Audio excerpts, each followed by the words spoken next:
प्रभु की स्तुति। आप इस चैनल को रोजाना सुनकर 1 साल में बाइबल पढ़ सकते हैं। Please subscribe and support. आज के बाइबल अध्याय अब Amazon music, tune in, Spotify और यूट्यूब म्यूजिक में उपलब्ध है। Please follow it. निर्गमन अध्याय 9। निर्गमन अध्याय 9।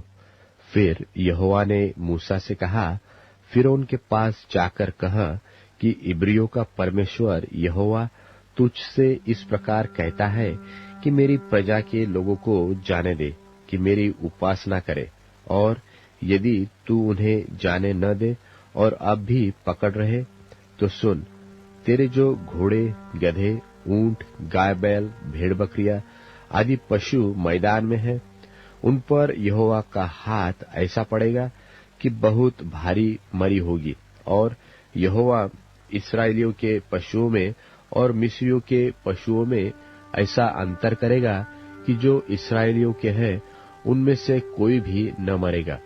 फिर यहोवा ने यह कहकर एक समय ठहराया कि मैं यह काम इस देश में कल करूंगा। दूसरे दिन यहोवा ने ऐसा ही किया, और मिस्र के तो सब पशु मर गए, परंतु इस्राएलियों का एक भी पशु न मरा। और फिरौन ने लोगों को भेजा, पर इस्राएलियों के पशुओं में से एक भी नहीं मरा था। तो भी फिरौन का मन सुन हो गया, और उसने उन लोगों को जाने न दिया। फिर यहोवा ने मूसा और हारून से कहा, तुम दोनों भट्टी में से एक एक मुट्ठी राख ले लो, और मूसा उसे फिरौन के सामने आकाश की ओर उड़ा दे। तब वह सूक्ष्म धूल होकर सारे मिस्र देश में मनुष्यों और पशु दोनों पर फोफले और फोड़े बन जाएगी। सो वे भट्टी में की राख लेकर फिरौन के सामने खड़े हुए, और मूसा ने उसे आकाश की ओर उड़ा दिया, और वह मनुष्यों और पशुओं दोनों पर फोफले और फोड़े बन गए। और उन फोड़ों के कारण जादूगर मूसा के सामने खड़े न रह सके, क्योंकि वे फोड़े जैसे सब मिस्रियों के वैसे ही जादूगरों के भी निकले थे। तब यहोवा ने फिरौन के मन को कठोर कर दिया, और जैसा यहोवा ने मूसा से कहा था उसने उनकी न सुनी। फिर यहोवा ने मूसा से कहा, बिहान को तड़के उठकर फिरौन के सामने खड़ा हो, और उससे कह, इब्रियों का परमेश्वर यहोवा इस प्रकार कहता है कि मेरी प्रजा के लोगों को जाने दे कि वे मेरी उपासना करें, नहीं तो अब की बार मैं तुझ पर और तेरे कर्मचारियों और तेरी प्रजा पर सब प्रकार की विपत्तियां डालूंगा, जिससे तू जान ले कि सारी पृथ्वी पर मेरे तुल्य कोई दूसरा नहीं है। मैंने तो अभी हाथ बढ़ाकर तुझे और तेरी प्रजा को मरी से मारा होता, और तू पृथ्वी पर से सत्यानाश हो गया होता, परंतु सचमुच मैंने इसी कारण तुझे बनाए रखा है कि तुझे अपना सामर्थ्य दिखाओ और अपना नाम सारी पृथ्वी पर प्रसिद्ध करूं। क्या तू अब भी मेरी प्रजा के सामने अपने आप को बड़ा समझता है और उन्हें जाने नहीं देता? सुन, कल मैं इसी समय ऐसे भारी भारी ओले बरसाऊंगा कि जिनके तुल्य मिस्र की नेव पड़ने के दिन से लेकर अब तक कभी नहीं पड़े। सो अब लोगों को भेजकर अपने पशुओं को और मैदान में जो कुछ तेरा है सबको फुर्ती से आड़ में छिपा ले, नहीं तो जितने मनुष्य व पशु मैदान में रहे और घर में इकट्ठे न किए जाए उन पर ओले गिरेंगे और वे मर जाएंगे। इसलिए फिरौन के कर्मचारियों में से जो लोग यहोवा के वचन का भय मानते थे, उन्होंने तो अपने अपने सेवकों और पशुओं को घर में हाँक दिया, पर जिन्होंने यहोवा के वचन पर मन न लगाया, उन्होंने अपने सेवकों और पशुओं को मैदान में रहने दिया। तब यहोवा ने मूसा से कहा, अपना हाथ आकाश की ओर बढ़ा कि सारे मिस्र देश के मनुष्यों, पशुओं और खेतों की सारी उपज पर ओले गिरे। तब मूसा ने अपनी लाठी को आकाश की ओर उठाया, और यहोवा मेघ गरजाने और ओले बरसाने लगा और आग पृथ्वी तक आती रही। इस प्रकार यहोवा ने मिस्र देश पर ओले बरसाए, और जो ओले गिरते थे उनके साथ आग भी मिली हुई थी, और वे ओले इतने भारी थे कि जब से मिस्र देश बसा था तब से मिस्र पर ऐसे ओले कभी न गिरे थे। इसलिए मिस्र भर के खेतों में क्या मनुष्य क्या पशु जितने थे सब ओलों से मर गए, और ओलों से खेत की सारी उपज नष्ट हो गई, और मैदान के सब वृक्ष भी टूट गए। केवल गोशेन देश में जहां इस्राएली बसते थे ओले नहीं गिरे। तब फिरौन ने मूसा और हारून को बुलवा भेजा और उनसे कहा कि इस बार मैंने पाप किया है।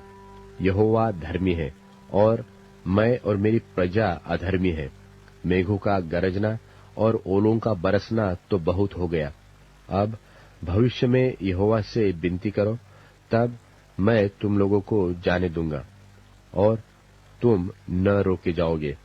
मूसा ने उससे कहा, नगर से निकलते ही मैं यहोवा की ओर हाथ फैलाऊंगा, तब बादल का गरजना बंद हो जाएगा और ओले फिर न गिरेंगे। इससे तू जान लेगा कि पृथ्वी यहोवा ही की है। तो भी मैं जानता हूं कि न तो तू और न तेरे कर्मचारी यहोवा परमेश्वर का भय मानेंगे। सन और जव तो ओलों से मारे गए, क्योंकि जव की बालें निकल चुकी थी और सन के फूल लगे हुए थे। पर गेहूं और कठिया गेहूं जो बढ़े न थे, इस कारण वे मारे न जाए।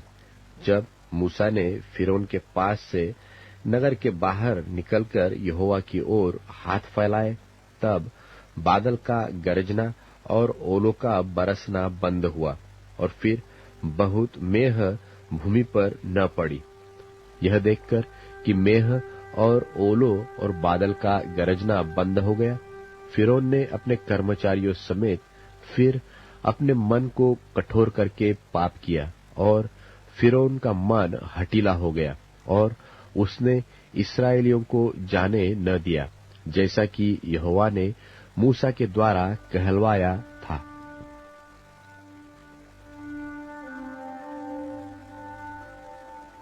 निर्गमन अध्याय 10। निर्गमन अध्याय 10। फिर यहोवा ने मूसा से कहा, फिरौन के पास जा, क्योंकि मैं ही ने उसके और उसके कर्मचारियों के मन को इसलिए कठोर कर दिया है कि अपने चिन्ह उनके बीच में दिखलाओ, और तुम लोग अपने बेटों और पोतों से इसका वर्णन करो कि यहोवा ने मिस्रियों को कैसे ठट्टों में उड़ाया और अपने क्या क्या चिन्ह उनके बीच प्रकट किए हैं, जिससे तुम यह जान लोगे कि मैं ही यहोवा हूं।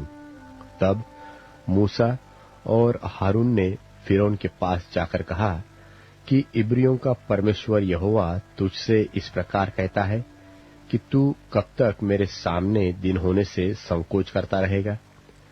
मेरी प्रजा के लोगों को जाने दे कि वे मेरी उपासना करें। यदि तू मेरी प्रजा को जाने न दे तो सुन, कल मैं तेरे देश में टिड्डियां ले आऊंगा, और वे धरती को ऐसा छालेंगी कि वह देख न पड़ेगी, और तुम्हारा जो कुछ ओलों से बच रहा है उसको वे चट कर जाएगी, और तुम्हारे जितने वृक्ष मैदान में लगे हैं उनको भी वे चट कर जाएगी, और वे तेरे और तेरे सारे कर्मचारियों निदान सारे मिस्रियों के घरों में भर जाएगी। इतनी टिड्डियां तेरे बापदादों ने व उनके पुरखाओं ने जब से पृथ्वी पर जन्मे तब से आज तक कभी न देखी। और वह मुंह फेर कर फिरौन के पास से बाहर गया। तब फिरौन के कर्मचारी उससे कहने लगे, वह जन कब तक हमारे लिए फंदा बना रहेगा? उन मनुष्यों को जाने दे कि वे अपने परमेश्वर यहोवा की उपासना करें। क्या तू अब तक नहीं जानता कि सारा मिस्र देश नाश हो गया है? तब मूसा और हारून फिरौन के पास फिर बुलवाए गए, और उसने उनसे कहा, चले जाओ, अपने परमेश्वर यहोवा की उपासना करो। परंतु वे जो जाने वाले हैं कौन कौन है?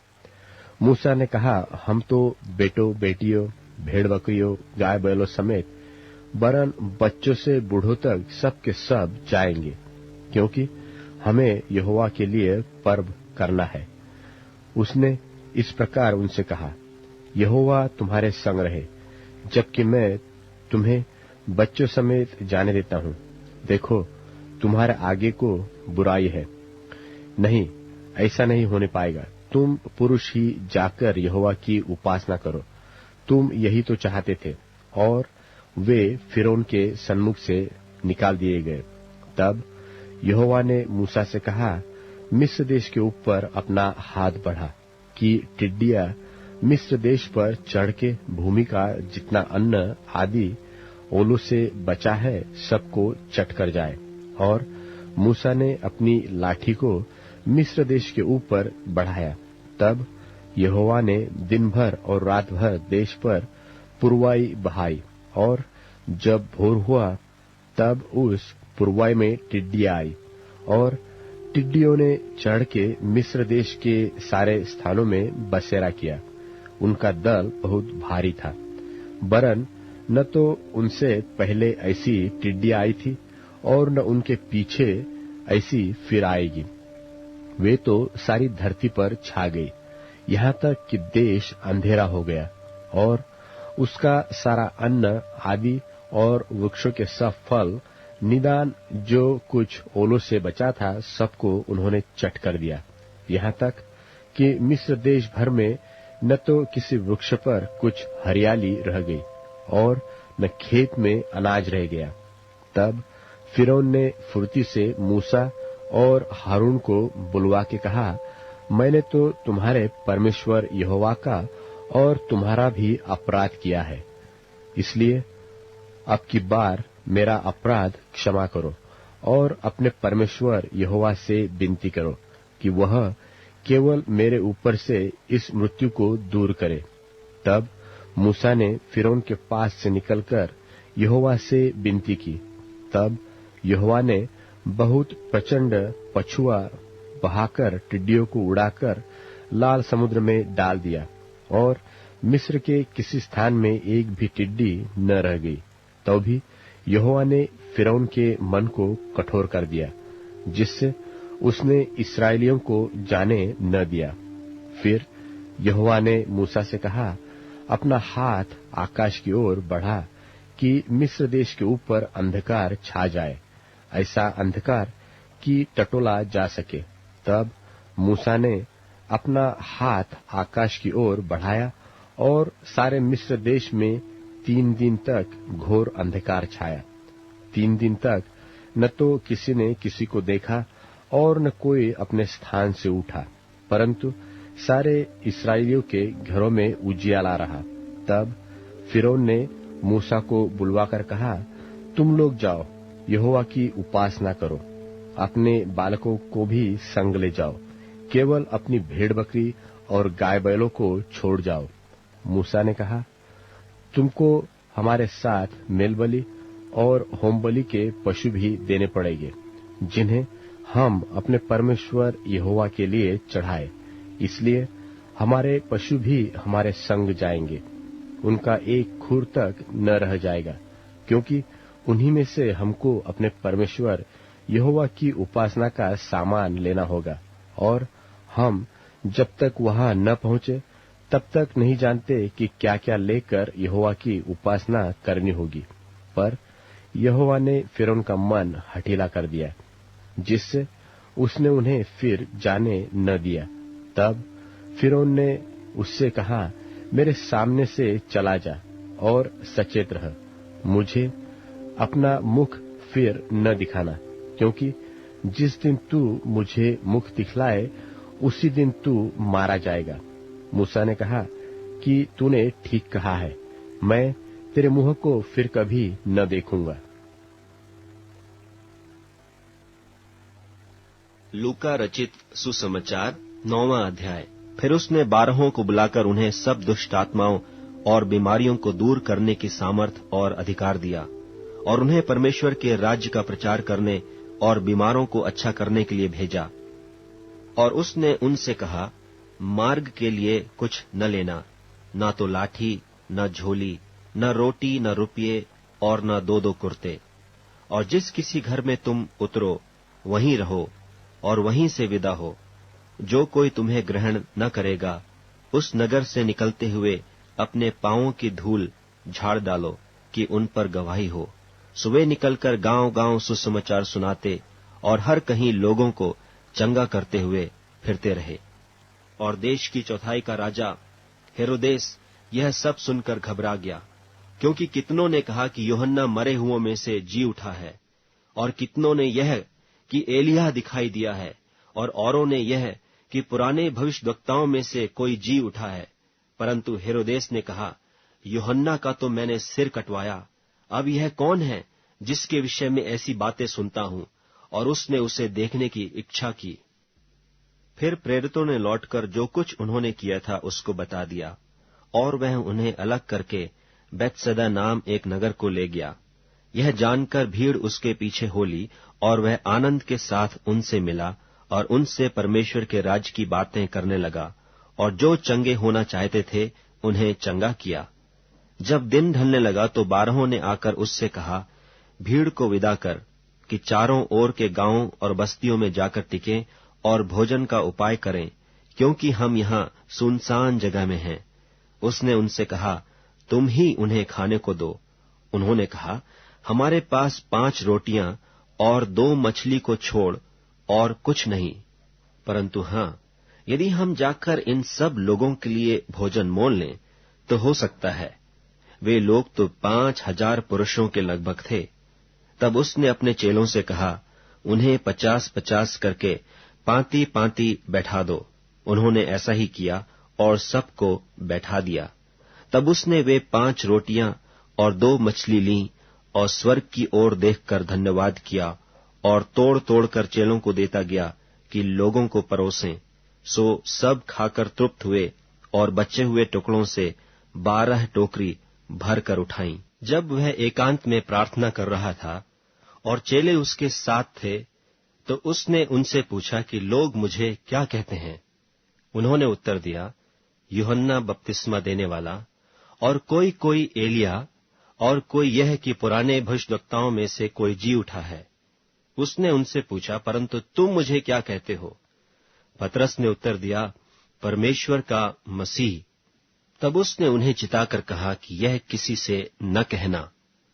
और उसने कहा, मनुष्य के पुत्र के लिए अवश्य है कि वह बहुत दुख उठाए, और पुरनिये और महायाजक और शास्त्री उसे तुच्छ समझकर मार डालें, और वह तीसरे दिन जी उठे। उसने सबसे कहा, यदि कोई मेरे पीछे आना चाहे तो अपने आपे से इनकार करे और प्रतिदिन अपना क्रूस उठाए हुए मेरे पीछे हो ले।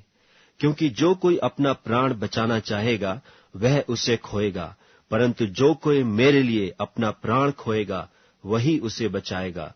यदि मनुष्य सारे जगत को प्राप्त करे और अपना प्राण खो दे या उसकी हानि उठाए तो उसे क्या लाभ होगा? जो कोई मुझसे और मेरी बातों से लजाएगा, मनुष्य का पुत्र भी जब अपनी और अपने पिता की और पवित्र स्वर्गदूतों की महिमा सहित आएगा तो उससे लजाएगा। मैं तुमसे सच कहता हूं कि जो यहाँ खड़े हैं उनमें से कोई ऐसे हैं कि जब तक परमेश्वर का राज्य न देख लें तब तक मृत्यु का स्वाद न चखेंगे। इन बातों के कोई 8 दिन बाद वह पतरस और यूहन्ना और याकूब को साथ लेकर प्रार्थना करने के लिए पहाड़ पर गया।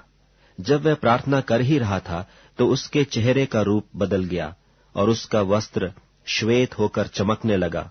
और देखो, मूसा और एलिय्याह ये 2 पुरुष उसके साथ बातें कर रहे थे। ये महिमा सहित दिखाई दिए और उसके मरने की चर्चा कर रहे थे जो यरूशलेम में होने वाला था। पतरस और उसके साथी नींद से भरे थे और जब अच्छी तरह सचेत हुए तो उसकी महिमा और उन 2 पुरुषों को जो उसके साथ खड़े थे देखा। जब वे उसके पास से जाने लगे तो पतरस ने यीशु से कहा, हे स्वामी, हमारा यहाँ रहना भला है।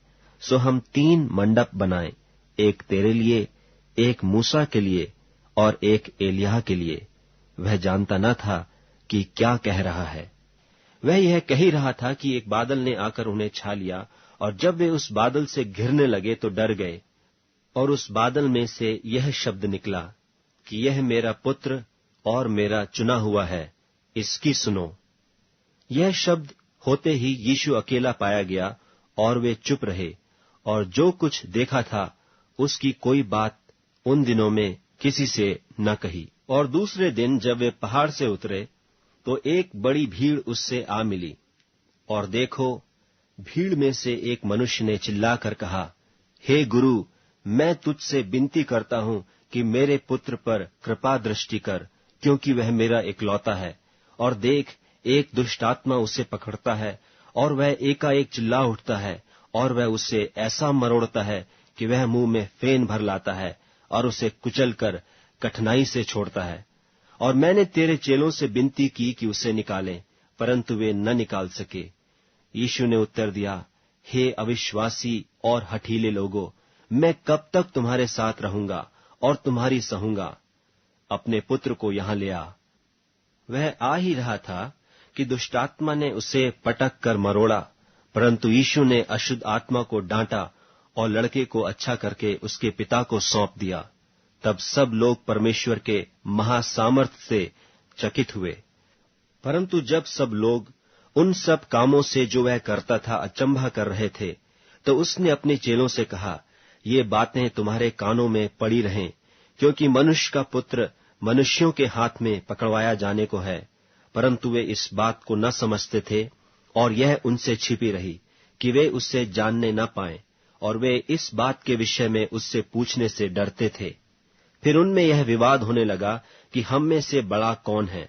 पर यीशु ने उनके मन का विचार जान लिया, और एक बालक को लेकर अपने पास खड़ा किया, और उनसे कहा, जो कोई मेरे नाम से इस बालक को ग्रहण करता है, वह मुझे ग्रहण करता है, और जो कोई मुझे ग्रहण करता है, वह मेरे भेजने वाले को ग्रहण करता है।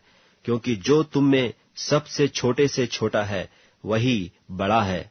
तब यूहन्ना ने कहा, हे स्वामी, हमने एक मनुष्य को तेरे नाम से दुष्ट आत्माओं को निकालते देखा, और हमने उसे मना किया, क्योंकि वह हमारे साथ होकर तेरे पीछे नहीं हो लेता। यीशु ने उससे कहा, उसे मना मत करो, क्योंकि जो तुम्हारे विरोध में नहीं, वह तुम्हारी ओर है। जब उसके ऊपर उठाए जाने के दिन पूरे होने पर थे, तो उसने यरूशलेम को जाने का विचार दृढ़ किया, और उसने अपने आगे दूत भेजे। वे सामरिया के एक गांव में गए कि उसके लिए जगह तैयार करें, परंतु उन लोगों ने उसे उतरने न दिया, क्योंकि वह यरूशलेम को जा रहा था। यह देखकर उसके चेले याकूब और यूहन्ना ने कहा, हे प्रभु, क्या तू चाहता है कि हम आज्ञा दें कि आकाश से आग गिरकर उन्हें भस्म कर दे? परंतु उसने फिरकर उन्हें डांटा और कहा, तुम नहीं जानते कि तुम कैसी आत्मा के हो, क्योंकि मनुष्य का पुत्र लोगों के प्राणों को नाश करने नहीं, वरन बचाने के लिए आया है। और वे किसी और गांव में चले गए। जब वे मार्ग में चले जाते थे, तो किसी ने उससे कहा, जहां जहां तू जाएगा, मैं तेरे पीछे हो लूंगा। यीशु ने उससे कहा, लोमड़ियों के भट्ट और आकाश के पक्षियों के बसेरे होते हैं, पर मनुष्य के पुत्र को सिर धरने की भी जगह नहीं। उसने दूसरे से कहा, मेरे पीछे हो ले। उसने कहा, हे प्रभु, मुझे पहले जाने दे कि अपने पिता को गाड़ दूं। उसने उससे कहा, मरे हुओं को अपने मुर्दे गाड़ने दे, पर तू जाकर परमेश्वर के राज्य की कथा सुना।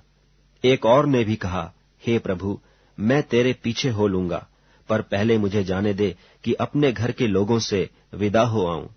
यीशु ने उससे कहा, जो कोई अपना हाथ हल पर रखकर पीछे देखता है, वह परमेश्वर के राज्य के योग्य नहीं। भजन संहिता अध्याय 30। भजन संहिता अध्याय 30। हे यहोवा, मैं तुझे सराहूंगा, क्योंकि तूने मुझे खींचकर निकाला है और मेरे शत्रुओं को मुझ पर आनंद करने नहीं दिया। हे मेरे परमेश्वर यहोवा, मैंने तेरी दोहाई दी और तूने मुझे चंगा किया है। हे यहोवा, तूने मेरा प्राण अधोलोक में से निकाला है। तूने मुझको जीवित रखा और कब्र में पड़ने से बचाया है। हे यहोवा के भक्तों, उसका भजन गाओ, और जिस पवित्र नाम से उसका स्मरण होता है उसका धन्यवाद करो, क्योंकि उसका क्रोध तो क्षण भर का होता है, परंतु उसकी प्रसन्नता जीवन भर की होती है। कदाचित रात को रोना पड़े, परंतु सवेरे आनंद पहुंचेगा। मैंने तो अपने चैन के समय कहा था कि मैं कभी नहीं टलने का। हे यहोवा, अपनी प्रसन्नता से तूने मेरे पहाड़ को दृढ़ और स्थिर किया था। जब तूने अपना मुख फेर लिया तब मैं घबरा गया। हे यहोवा, मैंने तुझी को पुकारा और यहोवा से गिड़गिड़ाकर यह विनती की कि जब मैं कब्र में चला जाऊंगा तब मेरे लोहू से क्या लाभ होगा? क्या मिट्टी तेरा धन्यवाद कर सकती है? क्या वह तेरी सच्चाई का प्रचार कर सकती है? हे यहोवा, सुन, मुझ पर अनुग्रह कर। हे यहोवा, तू मेरा सहायक हो। तूने मेरे लिए विलाप को नृत्य में बदल डाला। तूने मेरा टाट उतरवाकर मेरी कमर में आनंद का पटुका बांधा है, ताकि मेरी आत्मा तेरा भजन गाती रहे और कभी चुप न हो। हे मेरे परमेश्वर यहोवा, मैं सर्वदा तेरा धन्यवाद करता रहूंगा। अब Amazon Music, TuneIn, Spotify और YouTube Music में उपलब्ध है। Please follow it.